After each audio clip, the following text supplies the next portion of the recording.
자, 오늘 이 시간에는 이제 고린도후서 2장 12절에서부터 17절에 있는 말씀을 통해서 은혜를 나누고자 합니다. 말씀의 제목을 15절에서 그랬죠. 우리는 구원 얻는 자에게나 망하는 자들에게나 하나님 앞에서 그리스도의 무엇이니? 향기니 라는 걸 이렇게 말씀을 잡았는데, 이 말씀을 의지해서 그리스도의 향기라는 말씀의 제목으로 이제 은혜 나누도록 하겠습니다. 자, 비교적 짧은 본문의 말씀입니다만 우리가 좀 세분해서 이 고린도후서 2장 이 후반부에 있는 말씀을 살펴보면, 먼저 첫 번째 제가 12절과 13절에 있는 것처럼 이 사도 바울이 마게도냐에 도착하기의 일을 이렇게 회상을 하는 거예요. 어떻게 이게 마게도냐에까지 우리가 이르게 됐는가, 그거를 이제 사도 바울이 회상하면서 얘기를 하는 거고, 또 14절부터 16절까지 두 번째로 우리는 그리스도의 향기다. 사도 바울이 바로 저와 여러분들이 그리스도의 향기가 된다라고 자기 자신을 소개하고 있는 거예요. 긍지와 자부심을 가지고 있는 그런 말씀이기도 해요. 그리고 마지막으로 17절에 있는 것처럼 그러므로 우리는 순전함으로 말씀을 전파한다 라고 사도 바울이 이렇게 얘기를 하고 있어요. 첫 번째 내주로 와가지고 이제 마게도냐에 도착하기까지의 일들을 회상을 하는 겁니다. 12절 보시면 그렇게 되어 있어요. 12절 보시면 내가 그리스도의 복음을 위하여 드로아의 이름에 주 안에서 문이 내게 열렸으되. 지난 시간에 살펴봤던 것처럼 1절부터 11절까지 있는 말씀은 특별히 고린도 교회에서 징계받았던 자들을 너그러운 마음으로 용서하고 또 그들을 위로해 주라 라고 사도 바울이 당부했던 대목이에요. 그런데 이제 오늘 본문의 말씀 이제 12절부터 17절까지는 이제 사도 바울이 마게도냐에 도착할 때까지의 그 과정을 생각을 하면서 또 자기 자신이 사도라고 하는 것에 대해서 또 자기가 그 일을 감당하기 위해서 어떠한 절서로 일을 했는지를 설명하고 있는 그런 아주 귀한 본문의 말씀입니다. 12절 시작할 때 그렇게 되어 있잖아요. 내가 그리스도의 복음을 위하여 드로아의 이름에. 사도 바울이 본래 이 드로아라고 하는 곳에 일차적으로 방문한 목적은 자신이 파송하였던 디도를 여기서 만나기로 약속을 했기 때문이에요. 그러니까 이 디도를 사도 바울이 보내가지고 고린도 교회에 좀 여러 가지 어려운 일이 있었어요. 환난이 있고 시험이 있고 여러 가지 일들을 수습하기 위해서 디도를 거기에서 보냈는데, 거기에서 이제 디도가 무슨 그 고린도 교회의 사정들을 잘 다스리고 이곳에서 만나기로 했으니까 첫 번째로 여기에서 이 드로아에 왔던 겁니다. 그리고 또 여차해가지고 그곳에 이르러서 드로아에 이르러가지고 또 하나님의 말씀을 전했어요. 그 말씀 후반부에 있잖아요. 주 안에서 문이 내게 열렸으되. 본래의 목적은, 1차적인 목적은 사도 바울이 디도를 만나가지고 거기에서 고린도 교회의 소식을 들으려고 했는데, 거기에 이제 말씀을 전하니까 하나님께서 또 전도의 문이 열리게 하셔가지고 거기에서 또 많은 사람들이 예수를 믿고 또 이 많은 사람들이 회심하게 되는 그런 역사가 일어나게 된 거예요. 그러니까 원하든지 원하지 않든지 우리는 때를 얻든지 못 얻든지 하나님의 말씀을 전해야 됩니다. 문이 열리게 하고 문이 닫히게 하시는 거는 사람이 하는 게 아니고 하나님께 달려있는 일이니까 우리는 말씀을 전하기만 하면 하나님께서 하나님의 주권 안에서 택하신 백성들을 돌아보게끔 하시는 거예요. 야, 요한계시록을 한번 가보세요. 요한계시록 3장에 있죠. 전도의 문이 열렸다. 요한계시록 3장 7절에서부터 8절. 계시록 3장 7절에서부터 8절. 빌라델비아 교회의 사자에게 편지하라. 거룩하고 진실하사 다윗의 열쇠를 가지시니 곧 열면 닫을 사람이 없고 닫으면 열 사람이 없는 그가 이르시되 볼지어다 내가 내 앞에 열린 문을 두었으되 능히 닫을 사람이 없으리라. 내가 내 행위를 아노니 내가 작은 능력을 가지고서 내 말을 지키며 내 이름을 배반하지 아니하였도다. 예, 빌라델비아 교회의 사자에게 편지를 하면서 내 앞에 열린 문을 두었다 라고 하면서 열면 닫을 사람이 없고 또 그 모든 능력을, 적은 능력을 기울여 가지고 빌라델비아 교회가 그 복음을 잘 전하니까 하나님께서 이런 전도의 문을 열어주셨던 거예요. 오늘 본문의 말씀에서 들어와서 이 사도 바울이 이 드로아에 이르게 되니까 하나님께서 거기에 전도의 문을 열어줘 가지고 이 모든 일들을 하게끔 하신 겁니다. 그러니까 때를 얻든지 우리는 못 얻든지 하나님 말씀을 전하게 되면 하나님께서 원하시는 곳이라고 하면 전도의 문이 열려서 그 모든 일들을 감당을 했던 거예요. 그런데 그렇게 복음이 흥황함에도 불구하고 사도 바울 마음 가운데는 늘 이 억눌려 있는 마음이 편치 않은 것이 있었습니다. 그 마음이 편치 않은 것이 뭐냐면 바로 고린도 교회에 그 디도를 보냈어요. 고린도 교회가 하나님의 말씀 안에서 잘 서가는지 그게 더 궁금했던 겁니다. 그러니까 말씀을 전하고는 있지만 그 사도 바울의 중심은 또 어디에 가 있었냐면 마음은 고린도 교회에 가 있었던 거예요. 그 말씀이 13절에 나오고 있는 겁니다. 13절 보시면 내가 내 형제 디도를 만나지 못함으로 내 심령이 편치 못하여 저희를 작별하고 마게도냐로 간도라. 내가 내 형제 디도를 만나지 못함으로 내 심령이 편치 못하였다. 바울이 에베소에서 고린도 교회의 일을 염려하게 돼서 디도를 거기에 보냈던 겁니다. 그래서 디도를 보내가지고 고린도 교회에 이러한 문제가 있으니까 이걸 잘 수습하고 난 다음에 그 12절에서 그랬잖아요. 우리가 드로아에서 만나자. 드로아에서 만나자라고 했어요. 그런데 시간이 지나도 디도가 드로아에 오지를 않는 거예요. 약속한 날짜가 지났는데도 불구하고 이 디도가 거기에 오지 않는 겁니다. 그러니까 사도 바울의 심령이 상당히 편치 않을 수밖에요. 왜 그렇다라고 하면 디도가 빨리 오지 못하고 이 약속한 날짜를 넘기도록 이렇게 지체하고 있었는가? 고린도 교회에 가보니까 디도가 그 고린도 교회에 가보니까 이 뜻대로 잘 되지 않았어요. 성도들이 많은 시험을 당하였고 여러 가지로 이 많은 일들이 얽히고 설켜 있다 보니까 그 교회의 일들을 잘 처리하기 위해서 시간이 필요했던 겁니다. 그래서 디도가 거기서 지체하고 있었던 거예요. 그러니까 이 초조하게 기다리면서 디도가 언제쯤 오는가 기다리고 있다가 더 이상 기다리지 못하고 이 하반절에 있는 것처럼 저희를 작별하고 어디로 갔다고요? 마게도냐로 왔어요. 그러니까 드로아에서 기다리지 못하고 마게도냐 바다를 건너가지고 거기에 왔던 겁니다. 마게도냐로 왔어요. 그러니까 왜 그런가? 거기에 가게 되면 그 고린도의 교회를 그러니까 지척이니까요. 바로 와가지고 그 고린도 교회의 사정을 알 수 있으니까 또 그렇게 되면 디도를 또 빨리 만날 수도 있으니까 고린도 교회 사정을 알아보기 위해서 사도 바울이 이 마게도냐로 건너왔던 거예요.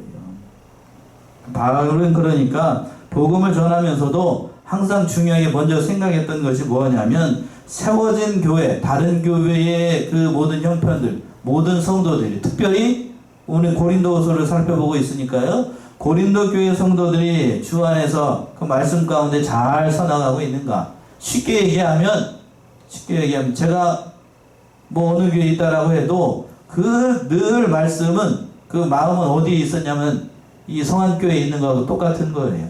무슨 말씀인지 이해가 되시죠? 제가 비록 서울에 잠시 가 있다라고 하도 담임 목사의 목스케지가 이 성안교회이기 때문에 제 마음은 항상 어디에 와 있다고요? 성안교회에 와 있는 거예요. 그거와 같이 지금 이 사도 바울이 지금 마게도냐에 있고 다른 곳에서 복음의 말씀을 전해도 그 마음은 지금 문제가 많고 탈이 많은 이 고린도 교회에 있었던 거예요. 그래서 애가 탈 수밖에요. 목회자의 심정이 그런 것 같아요. 목회자의 심정이. 잘 되는 사람보다도 어떤 의미에서는 그렇더라고 하더군요. 어느 목사님이 말 잘 듣는 성도보다도 말 안 듣는 성도들을 위해서 기도를 많이 한다고 그럽니다. 저도 그런 것 같아요. 저도 그런 것 같아요. 목회자가 새벽에 앉아가지고 눈 감고 기도할 때 제일 먼저 떠오르는 사람 둘 중에 하나예요. 둘 중에 하나. 말을 잘 듣고 하나님 안에 주 안에서 복음의 말씀을 잘 따라가는 사람과 그리고 또 다른 편에서 그 반대편에서 목회자의 마음을 알아주지 못하고 여러 가지로 어려움 당하게 하는 성도들이 떠올릅니다.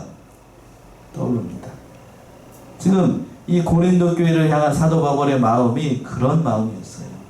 그러니까 사도 바울이 진짜로 하나님 안에서나 또 모든 면에서 보게 되면 참 귀한 사도였습니다.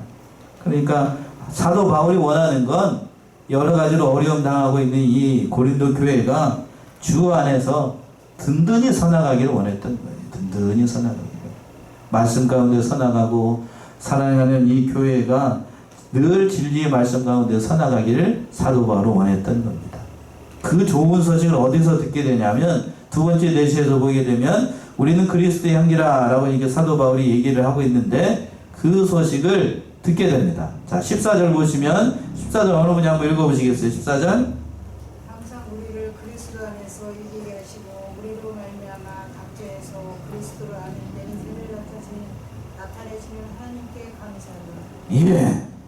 자, 13절에서는 사도 바울의 심령이 편치 않았다라고 했는데 14절에서는 갑자기 항상 우리를 그리스도 안에서 이기게 하시고 우리로 말미암아 각지에서 그리스도를 아는 냄새를 나타내는 하나님께 감사한다 라고 얘기를 하고 있어요.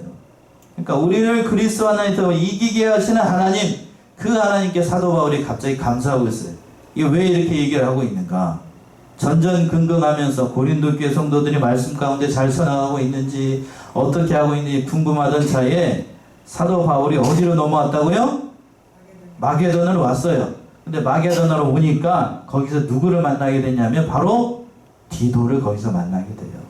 디도를 만나가지고 그동안에 고린도 교회에 있었던 모든 사실들을 다 듣게 되고 고린도 교회 성도들이 그동안에 우리가 말씀대로 살지 못했습니다. 하나님 앞에 돌아와서 진심으로 회개하게 됩니다. 그 말씀이 7장이 나와요. 7장을 한번 가보세요. 고린도후서 7장 5절에서부터 7절이요. 고린도후서 7장 5절에서부터 7절. 우리가 마게도니아에 이르렀을 때에는 우리 육체가 편하지 못하였고 사방으로 환난을 당하여 밖으로는 다툼이요 안으로는 두려움이었노라. 그러나 낙심한 자들을 위하시는 하나님이 기도가 오므로 우리를 위로하셨으니 그가 온 것은 아니요 오직 그가 너에게 받은 그 위로로 위로하고 너의 사모함과 애통함과 나를 위하여 열심히 있는 것을 우리에게 보고함으로 나를 더욱 기쁘게 하였느니라. 그렇죠? 예, 이게 뭔 말인지 아시겠죠? 이 상황이 우리가 어디에 이르렀을 때에 마게도냐에 이르렀을 때에도 우리의 욕차가 편치 못하고 사방으로 환난을 당하며 밖으로는 다툼이 안으로는 두려움이라. 그래요. 편치 않았어요. 왜? 사도 바울이 고린도 교회의 이 사정을 보니까 너무나도 여러 가지로 어려움 당하고 있는 사실을 아니까 마음이 편치를 않았던 겁니다. 그런데 그때 누가 등장을 했냐면 6절에 있는 것처럼 그러나 비천한 자들을 위로하신 하나님이 누가 오므로? 디도가 오므로 우리를 위로하셨어요. 디도가 와가지고 뭐라고 위로를 줬냐면 7절이요. 저희 온 것뿐 아니요 오직 저가 너희에게 받은 그 위로로 위로하고 너희의 사모함과 애통함 하나님 말씀을 사모하고 뭘 애통했다는 걸까요? 지금까지 하나님 말씀대로 살지 못하는 것들을 애통하고 회개했다는 거예요. 그리고 나를 위하여 열심히 있는 것을 우리에게 구함으로 나로 더욱 기쁘게 하였다. 그러니까 그것 때문에 사도 바울이 자 본문의 말씀 14절로 돌아와가지고 그리스도를 아는 냄새를 나타내시는 누구에게 감사해요? 하나님께 감사했던 거예요. 그래서 이 말씀이 있는 겁니다. 그러니까 그리스도를 아는 냄새라고 하는 얘기는 그리스도를 증거하는 것, 그리스도의 사람이 되는 것, 그리스도의 인격과 성품을 닮아나가는 것, 그런 모든 것들을 얘기를 하는 거예요.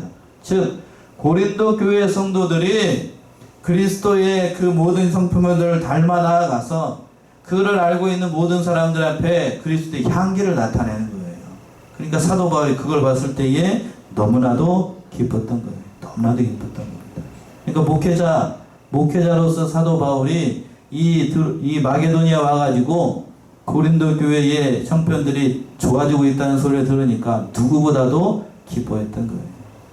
저도 그랬습니다. 성도들이 주 안에서 말씀 가운데 서나가는 것, 바로 서나가는 모습을 보게 되면 그것보다 기쁜 게 없어요. 그것보다. 참고로 그 사실이 참 중요한 겁니다. 그래서 사도 바울이 15절과 16절에서 또 이렇게 얘기를 하고 있습니다. 그러니까 우리는 그리스도의 향기이고 그리스도의 냄새니까 우리는 그 사람답게 살아야 된다라고 사도 바울이 이렇게 표현하고 있는 겁니다. 15절 16절 보시면 읽어보세요. 우리는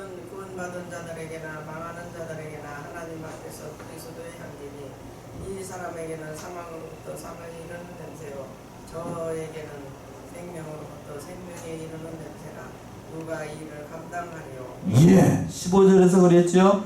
우리는 구원은 얻을 자들에게나 망하는 자들에게나 하나님 앞에서 그리스도의 무엇이니? 향기이니. 자, 16절이요. 이 사람에게는 사망으로 쫓아 사망에 이르는 냄새요. 저 사람에게는 생명으로 쫓아 어디에 이르는? 생명에 이르는 냄새라. 이게 구원의 양면성을 얘기하는 말씀이기도 한데, 그러니까 그리스도인이 가게 되면 그리스도를 믿는 사람에게는 생명으로 쫓아서 뭐에 이르는 냄새이고 생명으로 이르는 냄새이고, 그러나 그리스도의 이름으로 말씀을 전하는데 그리스도를 믿지 않으면 사망으로 쫓아서 뭐에 이르는 냄새라고요? 사망에 이르는 냄새예요. 그러니까 여러분들의 사명이 막중하다는 얘기입니다. 우리가 가지고 있는 복음과 우리가 맡겨져 있는 사명이라는 것이 결코 작은 게 아니라는 얘기예요. 자, 빌립보서 1장을 한번 가보세요. 여기서 이렇게 표현했어요. 빌립보서 1장 28절과 29절. 빌립보서 1장 28절과 29절. 무슨 일에든지 대적하는 자들 때문에 두려워하지 아니하는 이 일을 듣고자 합니다. 이것이 그들에게는 멸망의 증거요 너희에게는 구원의 증거니 이는 하나님께로부터 나는 것이라. 그리스도를 위하여 너희에게 은혜를 주신 것은 다만 그를 믿을 뿐 아니라 또한 그를 위하여 고난도 받게 하려 하심이니라.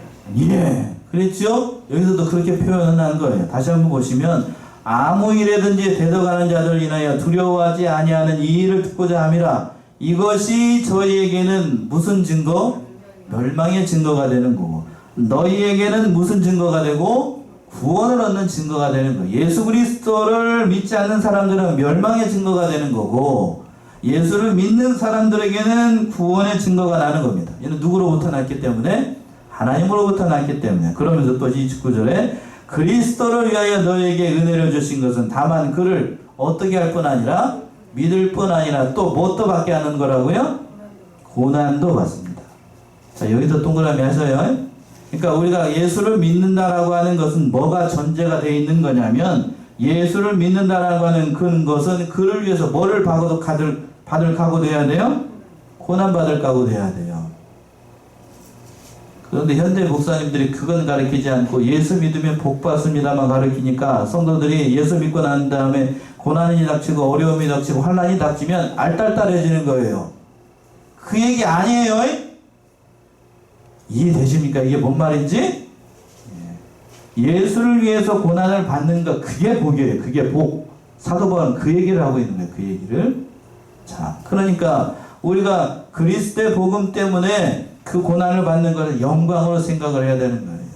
자, 오늘 본문의 말씀으로 돌아가가지고 그 일을 감당하면서 우리에게 그 일을 하는 것이 바로 그 일을 하는 것이 우리가 그리스도의 향기라고 얘기를 하고 있는 거예요. 그러니까 오늘 봄철이 됐으니까 지금 이제 아카시아 꽃이 지고 이제 무슨 꽃이 필 때가 됐냐면, 뭔 꽃이 필 때가 됐죠? 좀 있으면 밤꽃 피죠? 밤꽃. 그쵸? 아카시아가 필 때에는 아카시아 주위 그 밑으로 지나가게 되면 아카시아 꽃 향기가 납니다. 그쵸? 그렇죠? 꽃 향기가 나요. 제가 밤꽃 향기는 그렇게 좋아하지 않는데, 여러분들 밤꽃 향기 좋아하십니까? 밤꽃이 필 때에는 해가 질 때쯤에 가지고 밤꽃이 많이 그 향기가 올라와요. 그 매쾌한 그 밤꽃 향기 있죠? 그거 있어요. 아무튼 아시는 분들은 알 거예요. 밤꽃 향기. 꽃 향기가 언제 많이 올라오는가? 언제 많이 올라오죠? 어떨 때? 평안할 때 꽃향기가 좋을 때 나타나나요? 아니면 바람이 싹 불어가지고 이렇게 그럴 때 꽃향기가 올라오나요?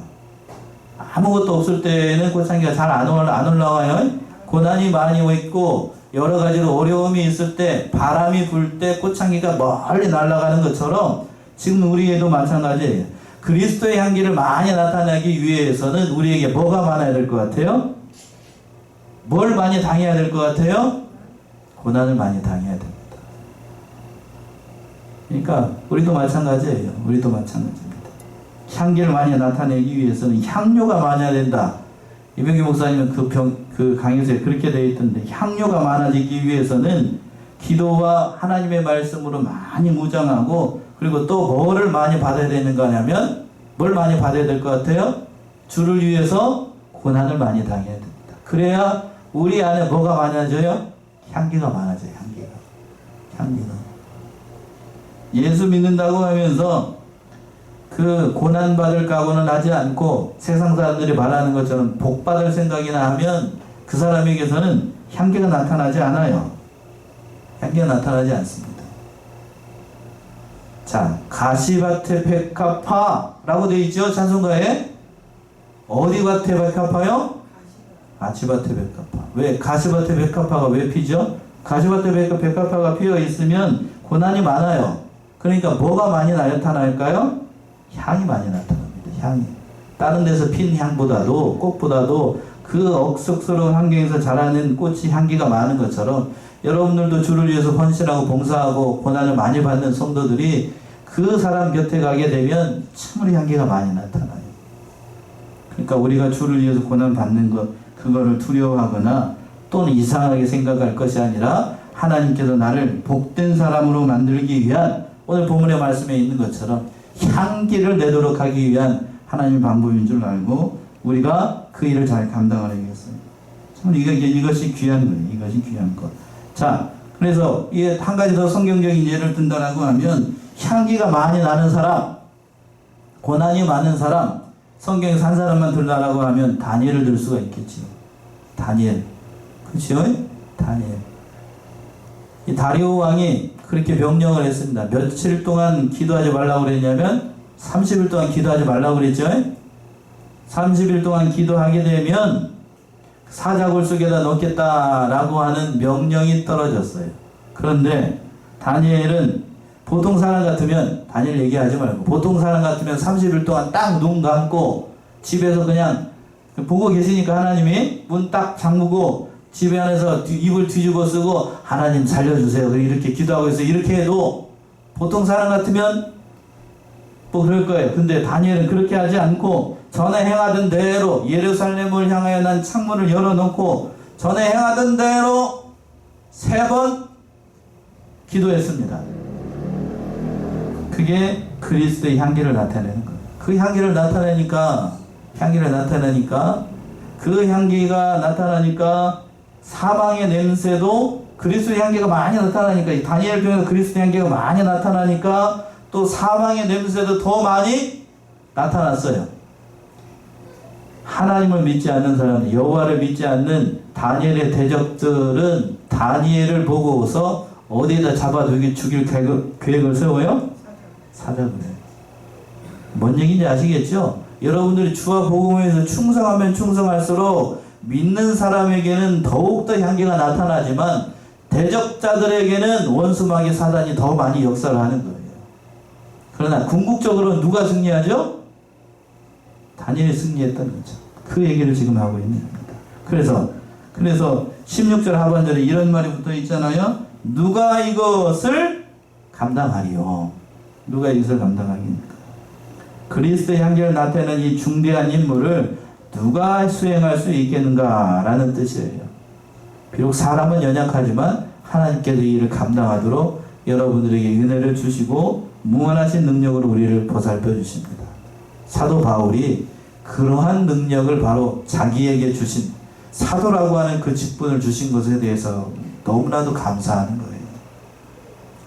자, 여러분들, 사도 바울이 감사를 했다라고 하면 여러분들도 여러분에게 그리스도인이라고 하는 그 이름을 주시고 성도라고 하는 직분을 주셔서 그리스도의 향기를 나타내는 그 복음의 직분을 허락한 것에 대해서 여러분도 감사하시나요? 아멘이신가요? 아무도 아멘 안 하네요. 그 일을 지금 사도 바울이 감사하게 여겼다는 거예요. 자, 마지막으로 그 직분을 그러니까 감사하니까 사도 바울이 마지막으로 이제 세 번째 제의 17절에 있는 것처럼 오직 나는 그 직분을 순전함으로 하나님의 말씀을 전파하겠다라고 사도 바울이 이렇게 얘기를 하고 있는 겁니다. 17절 어느 분이 한번 읽어보세요. 17절. 우리는 수도한 사람과 같이 하나님의 말씀을 혼잡하게 하지 아니하고 그 순전한 하나님 앞에서와 그리스도 안에서 말하노라. 예.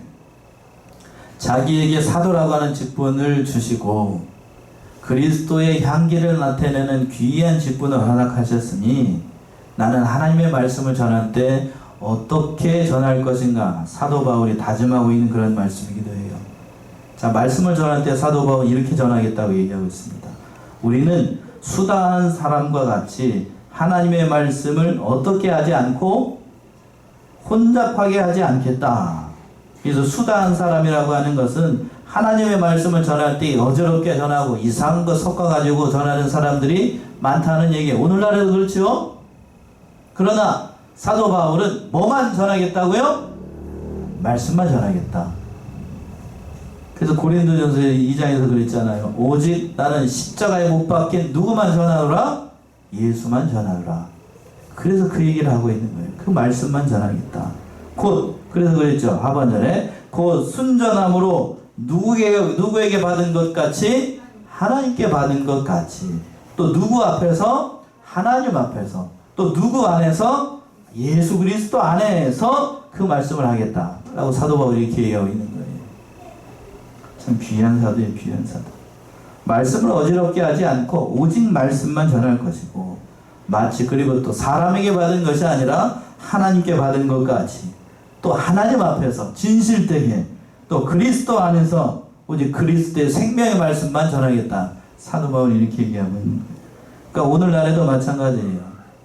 말씀만 전해야지 말씀 안에서 다른 것을 섞어서 또는 가감해서 전하게 되는 건 그건 능력이 나타나지 않습니다.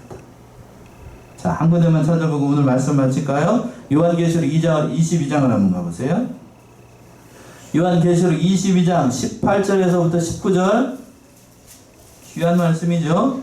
요한계시록 22장 18절에서부터 19절 내가 이 두루마리의 언약의 말씀을 듣는 모든 사람에게 증언하노니 만일 누구든지 이것들 위에 더하면 하나님이 이 두루마리에 기록된 재앙들을 그에게 더하실 것이요 만일 누구든지 이 두루마리의 예언의 말씀에서 제하여 버리면 하나님이 이 두루마리에 기록된 생명나무와 및 거룩한 성 참여함을 제하여 버리시리라. 예. 다시 한번 볼까요? 요한계시록 마지막에 말씀을 하시면서 예수님께서 말씀하신 대목이죠. 내가 이 책의 예언의 말씀을 듣는 각인에게 증거하느니 뭘 증거하는가? 만일 누구든지 이것들 외에 더하면 하나님이 이 책에 기록된 재앙들을 그에게 어떻게 하실 것이고 더하실 거고 보태서 얘기하면 재앙을 더해버릴 것이고 만일 누구든지 이 책의 예언의 말씀에서 제하여 버리면 하나님이 이 책에 기록된 생명나무와 및 거룩한 성의 참여함을 어떻게 해버릴 것이라? 제하여 버릴 것이라. 그러니까 하나님의 말씀을 더할 때 하나님의 말씀을 열었기 때 우리가 늘 명심해야 되는 건 보태서도 안 되고 또 어떻게 해서도 안 돼요? 빼서도 안 됩니다. 그런데 오늘날 보게 되면 오늘날 말씀을 전하는 목사님들이 성도들의 상태를 살피면서 말씀을 전할 때에 더하거나 빼고서 가르치는 경우들이 많아요. 그렇던가요? 안 그렇던가요? 오늘날 성도들이 가장 싫어하는 것이 요즘 제가 말씀하고 있는 거 고난, 십자가 얘기하면 성도들이 별로 안 좋아해요.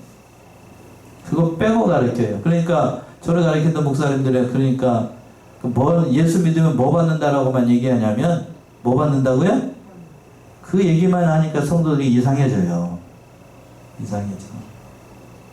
그러나 그렇게 말씀하고 있지 않아요. 성경은 예수님은 그랬습니다. 예수 믿고 복 받으라. 예수님은 절대로 그렇게 말씀하시지 않았어요.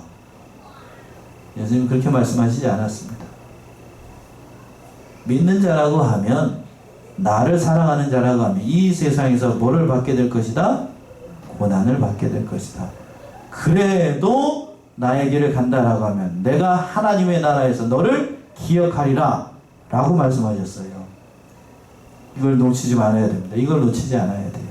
그러니까 우리 사랑하는 성안의 성도님들이 사도 바울이 고린도후서 2장 17절에서 얘기하고 있는 이 말씀이 그거예요. 다시 한번 말씀 읽어보고 마칠게요. 우리는 수다한 사람과 같이 하나님의 말씀 어떻게 하지 않고 혼잡하게 아니하고 곧 순전함으로 하나님께 받은 것 같이 누구 앞에서? 하나님 앞에서 또 그리스도 안에서 말씀을 전하겠다. 사도 바울이 이렇게 이야기하고 있습니다. 우리 사랑하는 성원의 성도 이 사실을 깨닫고 오직 순전하게 말씀만 전하여서 죽어가는 영혼들을 살려나가고 맡겨진 모든 사명과 그리스도의 향기를 발아나가는 저희 여러분들이 다 되시기 바랍니다. 기도하겠습니다.